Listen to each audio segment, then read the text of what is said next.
کہ ابن تیمیہ کا معمول تھا فجر کی نماز جماعت کے ساتھ پڑھتے تھے اور نصف النہار تک سورج چڑھنے تک مسجد میں ذکر کرتے ہوئے بیٹھتے تھے اور اس کے بعد چاشت کی 2 رکعت نماز پڑھ کے گھر لوٹتے تھے۔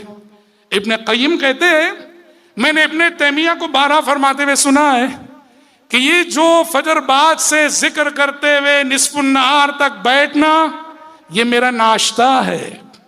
ابن تیمیہ کہتے ہیں یہ میرا ناشتہ ہے، یہ عمل اگر نہیں کرتا ہوں تو میں اپنے اندر کمزوری محسوس کرتا ہوں۔ اللہ اللہ، یہ کون سا ناشتہ ہے؟ یہ کیسا ناشتہ ہے؟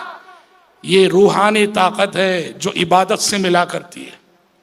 بھائیو، یہ روحانی طاقت ہے جو عبادت سے ملا کرتی ہے، اور یہ روحانی طاقت انسان کو کتنا مضبوط بناتی ہے۔ ہاں، شیخ بن باز رحمت اللہ علیہ سعودی عرب کے مفتی، عالم اسلام کے مفتی، اور اس دور کی ایک ایسی غیر معمولی شخصیت جن کے لیے اللہ نے پوری امت میں مقبولیت کا شرف عطا کیا تھا۔ بن باز کی زندگی پڑھنے سے تعلق رکھتی ہے، ہم سب کو پڑھنا چاہیے۔ 90 سال کا بڑھاپا، 90 سال کے بڑھاپے میں کینسر جیسا مرض اور کینسر جیسی بیماری، آپ سب جانتے ہیں، اللہ بچائے، اللہ محفوظ رکھے کہ کینسر کا مریض آخری سٹیج میں، آخری مراحل میں کتنا تڑپتا ہے۔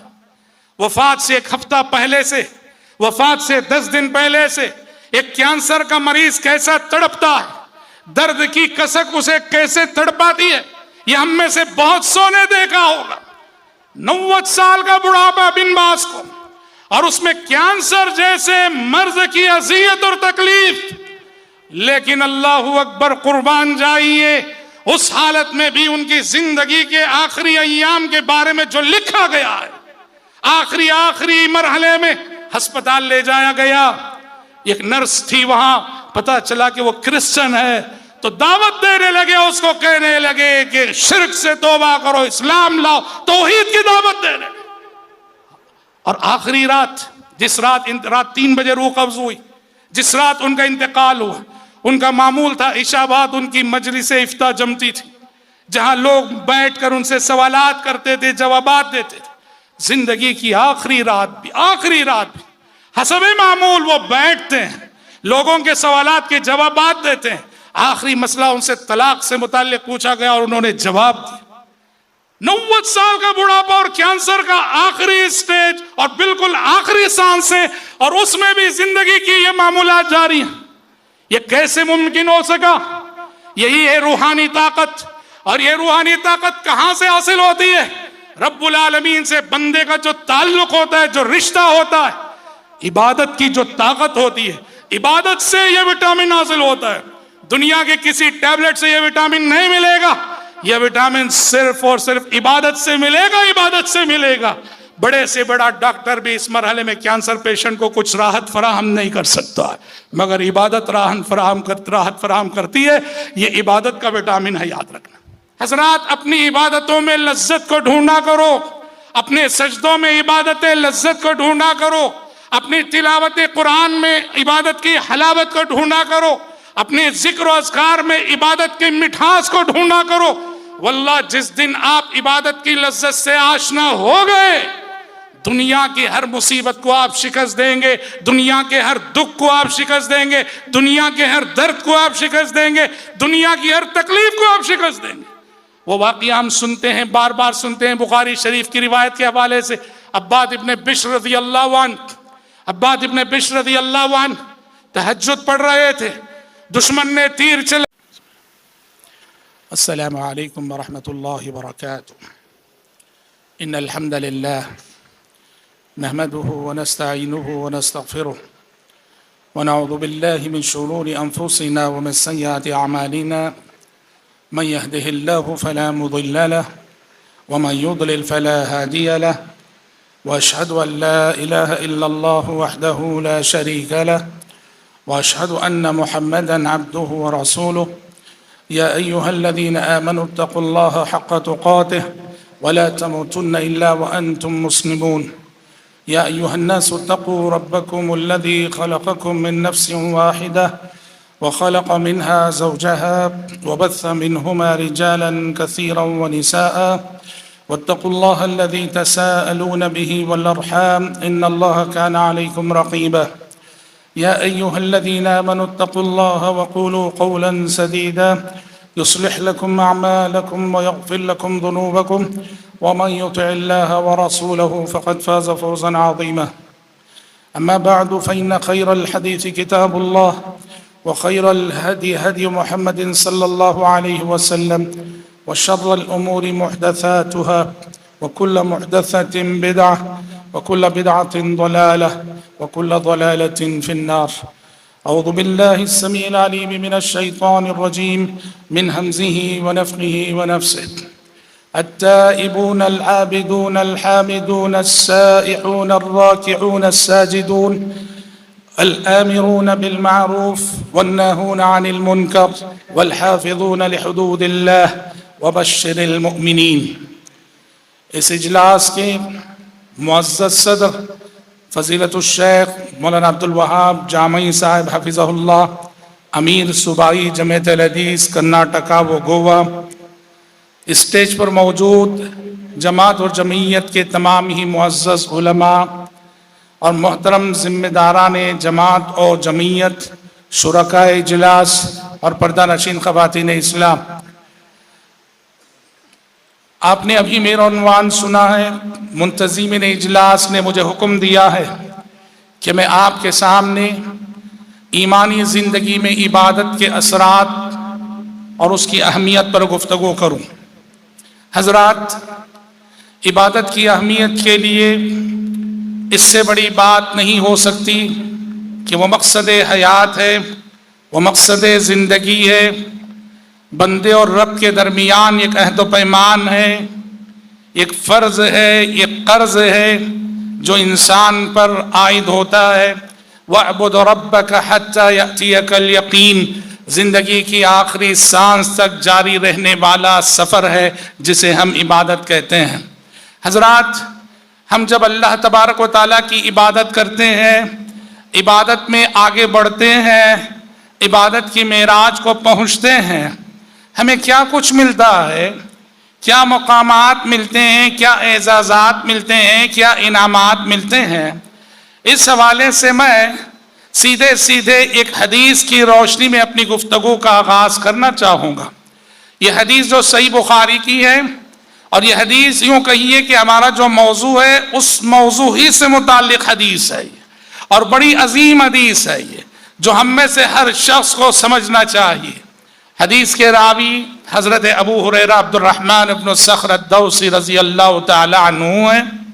حدیث قدسی ہے، نبی کریم صلی اللہ علیہ وسلم کہتے ہیں کہ اللہ تعالیٰ نے فرمایا، من عادى لي وليا فقد آذنته بالحرب۔ طویل حدیث ہے، حدیث کا ایک ایک جملہ پڑھ کر میں اس کی شرح کرتا جاتا ہوں اور اس کے اندر موجود مضامین کی وضاحت کرتا جاؤں گا، آپ بغور سماعت فرمائیں۔ حدیث کا پہلا جملہ ہے، اللہ تعالیٰ اس حدیث میں فرماتا ہے، من عادى لي وليا فقد آذنته بالحرب۔ جو شخص میرے کسی ولی سے دشمنی کرے گا، میں اس سے اعلان جنگ کرتا ہوں۔ کون کہہ رہا ہے؟ اللہ فرما رہا ہے، اللہ کہہ رہا ہے کہ جو شخص میرے کسی ولی سے، میرے کسی دوست سے دشمنی کرے گا، میں اس سے اعلان جنگ کرتا ہوں۔ ولی کون ہے؟ وہ جو سلسلے والا ہو، وہ جو بیت والا ہو، وہ جو پیالے پلانے والا ہو، نہیں، قرآن کہتا ہے ولایت کا تصور کیا ہے؟ الا ان اولیاء اللہ لا خوف علیہم ولا هم يحزنون الذین آمنوا وكانوا يتقون۔ ولایت کا قرآنی تصور یہ ہے، ہر وہ بندہ ولی ہے اور ہر وہ عورت ولی ہے جن کے اندر دو صفات پائی جائیں، ایک ایمان قوی مضبوط ایمان اور عمل کا دار و مدار تقوی پر ہو۔ ایمان اور تقوی جس کے اندر بھی پایا جائے وہ اللہ کا ولی ہے۔ اور اللہ اس حدیث میں فرما رہا ہے کہ جو میرے کسی ولی سے دشمنی کرے میں اس سے اعلان جنگ کرتا ہوں۔ کیا مطلب ہے؟ اللہ کے نیک بندوں کو کبھی ستانا نہیں چاہیے، اللہ کے نیک بندوں کو کبھی دکھ نہیں دینا چاہیے، اللہ کے نیک بندوں پر کبھی ظلم نہیں کرنا چاہیے. ویسے تو ستانا تو کسی کو نہیں چاہیے, ظلم تو کسی پہ بھی نہیں کرنا چاہیے, لیکن اگر یہی ستانا, یہی زیادتی, یہی ظلم اللہ کے نیک بندوں پر ہو جائے, اللہ کہہ رہا ہے میرے نیک بندوں کو ستانے والوں سے بدلہ میں لوں گا, میرے نیک بندوں کو ستانے والوں سے انتقام میں لوں گا. مطلب یہ ہوا جو اللہ کے متقی بندے ہوتے ہیں وہ اللہ کے حفظ و امان میں ہوتے, اللہ کی حفاظت میں ہوتے, اور انہیں ستانے والا بڑے خطرے سے خود کو دوچار کر رہا ہے. تاریخ میں اس کی بے شمار مثالیں ملتی ہیں. ایک مثال سے میں اس کی وضاحت کرتا جاؤں گا. صحابی رسول زبیر ابن عوام, آپ جانتے ہیں حواری رسول اللہ ہیں, عشرہ مبشرہ میں سے ہیں, ان 10 صحابہ میں سے جنہیں لسان نبوت نے جنت الفردوس کی خوشخبری اسی دنیا میں سنائی. آپ جانتے ہیں کہ حضرت زبیر ابن عوام کو ایک شخص نے شہید کر ڈالا, اس کا نام تھا ابن جرموز. جنگ جمل کے بعد ابن جرموز نے زبیر ابن عوام رضی اللہ عنہ کا پیچھا کیا اور ان پہ وار کر کے شہید کر ڈالا. حضرت زبیر ابن عوام کو اس نے شہید تو کر ڈالا, لیکن ان کو شہید کرنے کے بعد اس کی زندگی اضطرابات سے دوچار ہو گئی, پریشان ہو گیا, بے چین ہو گیا. وہ اس قدر اس کی جینا اس کے لیے عذاب بن گیا, نہ دن میں راحت نہ رات میں چین کی نیند. جب سوتا تھا بھیانک خواب دیکھتا تھا, ڈراؤنی خواب دیکھتا تھا, جاگ جاتا, نیند بھی نہیں ہو پاتی, دن میں بھی راحت نہیں, رات میں بھی چین نہیں, جینا اس کے لیے عذاب ہو گیا. تو وہ سمجھ گیا کہ زبیر ابن عوام کو میں نے جو شہید کیا ہے, میں نے جو قتل کیا ہے, اس کی سزا قدرت مجھے دے رہی ہے. وہ سیدھے حضرت زبیر ابن عوام کے بیٹے مصعب بن زبیر کے پاس گیا, جا کے کہنے لگا مصعب میں تمہارے باپ کا قاتل ہوں, مجھ سے بدلہ لے لو, قصاص لے لو, میں نے تمہارے باپ کو قتل کیا, مجھے قتل کرو, ختم کرو مجھے. مصعب بن زبیر نے کہا میں اپنے بھائی عبداللہ بن زبیر سے مشورہ کرتا ہوں. مصعب بن زبیر نے عبداللہ بن زبیر سے مشورہ کیا. عبداللہ بن زبیر نے کہا کہ اس کی جان میرے باپ کی جان کی قیمت نہیں بن سکتی. میرے والد جو حواری رسول اللہ تھے, عشرہ مبشرہ میں سے تھے, اس کی جان میرے والد کی جان کی قیمت نہیں بن سکتی. ہمیں قصاص نہیں چاہیے, بدلہ نہیں چاہیے, ہم اس کے لیے آخرت کا عذاب چاہتے ہیں. اس نے دیکھا کہ قصاص بھی نہیں لیا جا رہا ہے, بدلہ بھی نہیں لیا جا رہا ہے, تو بالآخر یہ ہوا کہ ایک بوسیدہ عمارت تھی, اس نے ایک شخص سے کہا میں اس عمارت کے اندر جاتا ہوں, تم دیوار کو دھکا دینا. اس نے ویسے ہی کیا, وہ ایک بوسیدہ عمارت کے اندر داخل ہوا, باہر سے ایک شخص نے اس عمارت کی دیوار کو دھکا دیا اور دیوار گر کر وہ شخص وہیں مر گیا. ایک مثال ہے اس بات کی کہ اللہ کے نیک بندوں کو جو اللہ کے ولی ہوتے ہیں, مقام ولایت پہ فائز ہوتے ہیں, انہیں ستانے, انہیں دکھ دینے والے, ان پہ ظلم کرنے والوں کا انجام آخرت سے پہلے دنیا میں کیا ہوتا.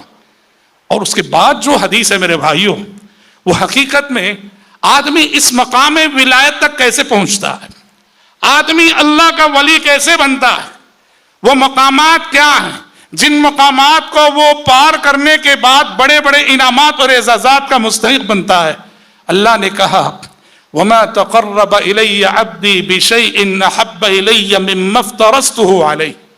اللہ نے کہا کہ میرے بندے نے فرائض کی پابندی سے بڑھ کر کسی اور چیز سے میرا تقرب حاصل نہیں کیا ہے. مطلب یہ ہے کہ فرض عبادتوں کی پابندی اللہ کا تقرب ہمیں عطا کرتی ہے, اللہ سے قریب کرتی ہے. فرض نمازیں, فرض روزہ, فرض زکوٰۃ, فرض حج, والدین کی اطاعت, جو بھی فرائض اور واجبات, انسان اگر فرائض کی پابندی کرتا ہے, فرائض کی پابندی اسے اللہ کا تقرب عطا کرتی ہے, وہ اللہ کا مقرب بندہ بنتا ہے. اس لیے زندگی میں ہمیشہ فرائض کو نوافل پر مقدم رکھنا چاہیے. یہ غلط ہے کہ نفل کے لیے فرض کو قربان کیا جائے. رمضان میں جیسے ہم کرتے ہیں, رات بھر جاگتے ہیں اور فجر کی نماز میں سو جاتے ہیں. اس سے بہتر تھا کہ رات بھر سوتے ہم اور فجر کی نماز میں حاضری دیتے. نماز ہمیشہ عبادات میں فرائض کو مقدم رکھنا چاہیے. تو فرائض کی پابندی اللہ کا تقرب عطا کرتی ہے. اللہ نے اس حدیث میں آگے فرمایا وَلَا يَزَالُ عَبْدِي يَتَقَرَّبُ إِلَيَّ بِالنَّوَافِلِ حَتَّى أُحِبَّهُ. فرائض کے ساتھ ساتھ بندہ اگر سنن و نوافل کی بھی پابندی کرے تو میں اس سے محبت کرنے لگتا ہوں. دیکھو فرائض کی پابندی سے ایک انعام ملا کہ ہم اللہ کے قریب ہوئے. اب سنن و نوافل کی بھی پابندی ہو تو دوسرا انعام ملتا ہے کہ ہم اللہ کی محبت کے حقدار بنتے ہیں, اللہ کے محبوب بندے بنتے ہیں. اور جب اللہ کے محبوب بندے ہم بنتے ہیں تو اللہ کے محبوب بندوں کو کیا ملتا ہے؟ حدیث میں اللہ کے نبی صلی اللہ علیہ وسلم نے فرمایا جب اللہ کو اپنے کسی بندے سے محبت ہو جاتی ہے تو اللہ آسمان میں ندا دیتا ہے کہ جبریل فلاں بندے سے مجھے محبت ہے, تم بھی اس سے محبت کرو. جبریل امین اس بندے سے محبت کرنے لگتے ہیں. پھر آسمانوں میں ندا دی جاتی ہے اے اہل آسمان, اے آسمان کے فرشتوں, فلاں بندے سے اللہ کو محبت ہے, تم سب اس سے محبت کرو. پھر زمین میں ندا دی جاتی ہے اے اہل زمین, فلاں بندے سے اللہ کو محبت ہے, تم سب اس سے محبت کرو. آسمان کے فرشتے بھی اس سے محبت کرنے لگتے ہیں. زمین کے سارے انسان, سارے اہل ایمان بھی اس سے محبت کرنے لگتے ہیں. اللہ اللہ. امام بخاری کی محبت صدیاں ہوئی گزرے ہوئے مسلمانوں کے بچے بچے کے دل میں. محدثین, ائمہ کرام, امام اہل السنہ والجماعہ, امام احمد بن حنبل, یہ سب وہ شخصیتیں ہیں امت کا ایک ایک بچہ ان سے محبت کرتا اور ان کی محبت سب کے دلوں میں پائی جاتی ہے. یہ کیا چیز ہے؟ یہ اللہ رب العالمین کی جانب سے ڈالی گئی محبت ہے, اس لیے کہ انہوں نے اللہ کو چاہا اور اللہ کی محبت کے حقدار ہوئے. اور پھر اللہ تعالیٰ اس حدیث میں فرماتا ہے وَلَا يَزَالُ عَبْدِي يَتَقَرَّبُ إِلَيَّ بِالنَّوَافِلِ حَتَّى أُحِبَّهُ فَإِذَا أَحْبَبْتُهُ كُنْتُ سَمْعَهُ الَّذِي يَسْمَعُ بِهِ وَبَصَرَهُ الَّذِي يُبْصِرُ بِهِ وَيَدَهُ الَّتِي يَبْطِشُ بِهَا وَرِجْلَهُ الَّتِي يَمْشِي بِهَا. کہ بندہ اور عبادت کرتا رہے اور عبادت کرتا رہے. تیسرا انعام ملتا ہے. فرائض سے پہلا انعام ملا اللہ کا تقرب, نوافل سے انعام ملا اللہ کی محبت, اور آگے بڑھتا رہے تو تیسرا انعام ملتا. وہ تیسرا انعام کیا ہے؟ اللہ نے کہا کہ كنت سمعه الذي يسمع به, میں اس بندے کا کان بن جاتا ہوں جس سے وہ سنتا ہے, میں اس کی وہ آنکھ بن جاتا ہوں جس سے وہ دیکھتا ہے, میں اس کا ہاتھ بن جاتا ہوں جس سے وہ پکڑتا ہے, اس کا پیر بن جاتا ہوں جس سے وہ چلتا ہے. کیا مطلب ہے؟ کہ وہ بندہ اللہ کی حفاظت میں آ جاتا ہے, اللہ کی حفاظت میں آ جاتا ہے. وہ اپنے کان سے کوئی ایسی بات نہیں سنے گا جس کا سننا ناجائز ہو, وہ اپنی آنکھ سے کوئی ایسے منظر نہیں دیکھے گا جس کا دیکھنا ناجائز ہو, وہ اپنے قدم کسی ایسی منزل کی طرف نہیں بڑھائے گا جس کی طرف قدم بڑھانا ناجائز ہو, وہ اپنے ہاتھ سے کوئی ایسا کام نہیں کرے گا جس کام کا کرنا شریعت میں ناجائز ہو. اس کے اعضاء و جوارح کی حفاظت اللہ کی جانب سے ہونے لگتی ہے. 3 انعام ہو گئے. پہلا انعام اللہ کا تقرب, دوسرا انعام اللہ کی محبت, تیسرا انعام اللہ کی حفاظت. پھر اگر بندہ آگے بڑھتا رہے چوتھا انعام ملتا ہے. اور چوتھا انعام کیا ہے جانتے ہیں؟ اللہ نے کہا وَلَئِن سَأَلَنِي لَأُعْطِيَنَّهُ وَلَئِنِ اسْتَعَاذَنِي لَأُعِيذَنَّهُ. چوتھا انعام اللہ یہ دیتا ہے کہ ایسا بندہ جو عبادت کرتے کرتے عبادت کی معراج کو پہنچ جاتا ہے, اللہ کہہ رہا ہے ایسا بندہ جب بھی میرے سامنے دستے سوال دراز کرے گا, مانگے گا, پوچھے گا, ہاتھ پھیلائے گا, اس کی ہر دعا قبول کروں گا میں. وہ جس چیز سے پناہ چاہتا اس سے پناہ دوں گا میں. مطلب یہ ہے کہ ایسا بندہ مستجاب الدعوات بن جائے گا, اس کی ہر دعا قبول ہوگی. یہ بہت بڑا مقام ہوتا ہے کہ بندہ اللہ کے نزدیک اتنی ویلیو اور اتنی قیمت اختیار کر جائے کہ وہ مستجاب الدعوات بن جائے, کہ اس کی ہر دعا شرف قبولیت سے نوازی جائے. صحابہ میں ایک صحابی تھے سعد بن ابی وقاص رضی اللہ عنہ, مستجاب الدعوات. وہ اگر دعا کوئی شخص انہیں ستاتا, تکلیف دیتا, ہاتھ اٹھاتے, سامنے والا فوراً معافی مانگ لیتا, اس لیے کہ جانتے تھے کہ یہ مستجاب الدعوات. حدیثوں میں ان کی واقعات بھی بہت آئے. تو چوتھا انعام ملتا ہے بندے کو کہ وہ مستجاب الدعوات بن جاتا ہے. اور 5واں اور آخری انعام دیکھیے, اللہ تعالیٰ فرماتا ہے وَمَا تَرَدَّدْتُ فِي شَيْءٍ أَنَا فَاعِلُهُ